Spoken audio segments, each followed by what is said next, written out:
10वीं पुतली प्रभावती ने जो कथा सुनाई वह इस प्रकार है। एक बार राजा विक्रमादित्य शिकार खेलते खेलते अपने सैनिकों की टोली से काफी आगे निकलकर जंगल में भटक गए।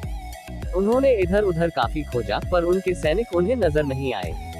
उसी समय उन्होंने देखा कि एक सुदर्शन युवक एक पेड़ पर चढ़ा और एक शाखा से उसने एक रस्सी बांधी। रस्सी में फंदा बना था, उस फंदे में अपना सर डालकर झूल गया। विक्रम समझ गए कि युवक आत्महत्या कर रहा है। उन्होंने युवक को नीचे से सहारा देकर फंदा उसके गले से निकाला तथा उसे डांटा कि आत्महत्या न सिर्फ पाप और कायरता है बल्कि अपराध भी है। इस अपराध के लिए राजा होने के नाते वे उसे दंडित भी कर सकते हैं।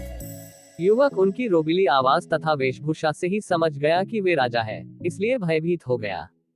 राजा ने उसकी गर्दन सहलाते हुए कहा कि वह एक स्वस्थ और बलशाली युवक है, फिर जीवन से निराश क्यों हो गया।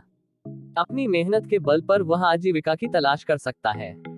उस युवक ने उन्हें बताया कि उसकी निराशा का कारण जीविकोपार्जन नहीं है और वह विपन्नता से निराश होकर आत्महत्या का प्रयास नहीं कर रहा था। राजा ने जानना चाहा कि कौन सी ऐसी विवशता है जो उसे आत्महत्या के लिए प्रेरित कर रही है। उसने जो बताया वह इस प्रकार है। उसने कहा कि वह कलिंग का रहने वाला है तथा उसका नाम वसु है। एक दिन वह जंगल से गुजर रहा था कि उसकी नजर एक अत्यंत सुंदर लड़की पर पड़ी। वह उसके रूप पर इतना मोहित हुआ कि उसने उससे उसी समय प्रणय निवेदन कर डाला।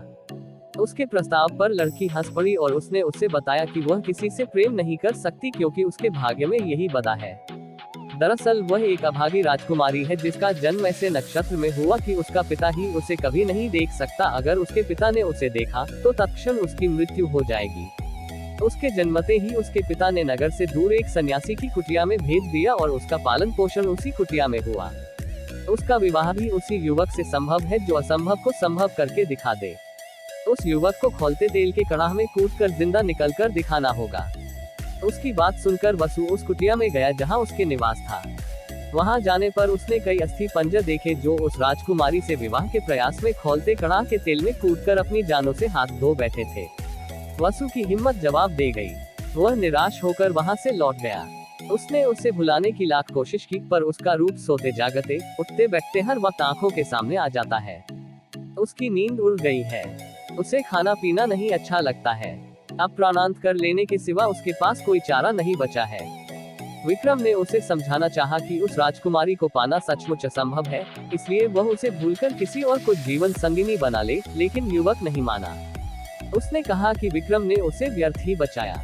उन्होंने उसे मर जाने दिया होता तो अच्छा होता। विक्रम ने उससे कहा कि आत्महत्या पाप है और यह पाप अपने सामने वह नहीं होता देख सकते थे।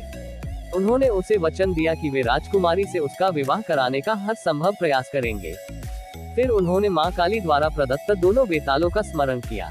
दोनों बेताल पलक झपकते ही उपस्थित हुए तथा कुछ ही देर में उन दोनों को लेकर उस कुटिया में आए जहां राजकुमारी रहती थी। वह बस कहने को कुटिया थी। राजकुमारी की सारी सुविधाओं का ख्याल रखा गया था। नौकर चाकर थे। राजकुमारी का मन लगाने के लिए सखी सहेलियां थीं। तपस्वी से मिलकर विक्रमादित्य ने वसु के लिए राजकुमारी का हाथ मांगा। तपस्वी ने राजा विक्रमादित्य का परिचय पाकर कहा कि अपने प्राण वह राजा को सरलता से अर्पित कर सकता है, पर राजकुमारी का हाथ उसी युवक को देगा जो खौलते तेल से सकुशल निकल आए। तो किसी अन्य के लिए राजकुमारी का हाथ मांग सकता है या नहीं। इस पर तपस्वी ने कहा कि बस यह शर्त पूरी होनी चाहिए। वह अपने लिए हाथ मांग रहा है या किसी अन्य के लिए, यह बात मायने नहीं रखती है। उसने राजा को विश्वास दिलाने की कोशिश की कि इस राजकुमारी को कुंवारी ही रहना पड़ेगा। जब विक्रम ने उसे बताया कि वे खुद ही इस युवक के हेतु कड़ाह में कूदने को तैयार हैं, तो तपस्वी का मुंह विस्मय से खुला रहा गया। वे बात ही कर रहे थे कि राजकुमारी अपनी सहेलियों के साथ वहां आई। वह सचमुच अप्सराओं से भी ज्यादा सुंदर थी। अगर युवकों ने खौलते कड़ाह में कूदकर प्राण गंवाए तो कोई गलत काम नहीं किया। विक्रम ने तपस्वी से कहकर कड़ाह भर तेल की व्यवस्था करवाई। जब तेल एकदम खौलने लगा तो मां काली को स्मरण कर विक्रम तेल में कूद गए। खौलते तेल में कूदते ही उनके प्राण निकल गए और शरीर भुनकर स्याह हो गया। मां काली को उन पर दया आ गई और उन्होंने बेतालों को विक्रम को जीवित करने की आज्ञा दी। बेतालों ने अमृत की बूंदें उनके मुंह में डालकर उन्हें जिंदा कर दिया। जीवित होते ही उन्होंने वसु के लिए राजकुमारी का हाथ मांगा।